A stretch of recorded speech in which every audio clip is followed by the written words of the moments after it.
les deux, parce que moi je partais négatif sur la franchise. C'est l'un de mes futurs associés qui m'a dit mais si, tu vas voir, c'est vachement bien, on va essayer ça. Bon, le cabinet a fait que dire ce qu'on avait déjà dit, mais sauf qu'on les payait.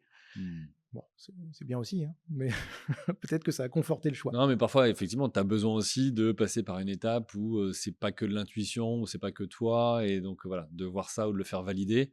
Bon et parfois, effectivement, il y a, des Voilà. bref, Il y a des accompagnements plus intéressants que d'autres. voilà. Mais en tout cas, le mode de franchise était possible avec l'informatruck. On fournissait dans ce cas le camion, mais ça voulait dire qu'on devait supporter les coûts, Mmh. mais en tirant moins de bénéfices. Certes, il n'y avait pas le salaire à gérer, mais étant donné que nous, on s'engageait auprès de nos propres clients grands comptes pour que le gars qui n'est pas de notre boîte soit présent, c'était compliqué et en fait, ça nous coupait la réactivité possible.